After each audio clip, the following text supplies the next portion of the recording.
French fries தான் இன்றைக்கி வந்து எனக்கு லஞ்ச் பாக்ஸ்க்கு வேணும்னு என்னோட பையன் வந்து சொல்லிட்டான். அதனால் வந்து ஃப்ரெஞ்ச் ஃப்ரைஸ் தான் வந்து ரொம்ப சிம்பிளாக வந்து பண்ண போகிறேன். அவனும் வந்து 12 மணிக்கெலாம் வந்துடுவானா, அதனால் அவன் சாப்பிட்றதுக்கும் கரெக்டாக இருக்கும்.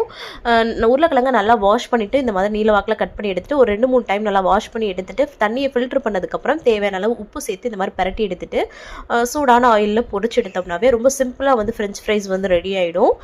இன்னும் 2-3 மெத்தடில் நான் வந்து பண்ணுவேன். இது வந்து கொஞ்சம் சீக்கிரமாக பண்ணுறதுக்கு ரொம்பவும் டேஸ்டியாகவும் இருக்கும். ட்ரை பண்ணி பாருங்கள். டொமேட்டோ கெச்சப் வச்சு அவனுக்கு வந்து பேக் பண்ணி அனுப்பிச்சாச்சு. அதுக்கப்புறமா ஹஸ்பண்ட்க்கு வந்து சமைக்கலாம் லஞ்ச் பாக்ஸ்க்கு, அப்படியே நமக்கும் லஞ்சுக்கு யூஸ் ஆகிடும் இல்லையா. அதனால் புடலங்காய் கூட்டு வந்து பண்ணிவிட்டு அது கூட வந்து ரசம் தான் வந்து பண்ணியிருந்தேன், சாதம் வடிச்சிட்டு. இன்றைக்கி இந்த மாதிரி தான் வந்து சிம்பிளாக வந்து பண்ணினேன். அதுக்கப்புறம் நம்ம சேனலில் நிறைய லாங் வீடியோஸ் வந்து வெயிட் லாஸ்க்காக போட்டுட்ருக்கேன். நிறைய வெயிட் லாஸ் பண்ணுறவங்க இருக்கீங்க, செக் அவுட் பண்ணி பாருங்கள். இன்ஸ்டாகிராமில் பார்க்குறீங்கன்னா ஸ்டோரியிலையும் பயோலையும் லிங்க் இருக்குது, செக் அவுட் பண்ணி பார்த்து சப்ஸ்கிரைப் பண்ணி சப்போர்ட் பண்ணுங்கள். பாய்.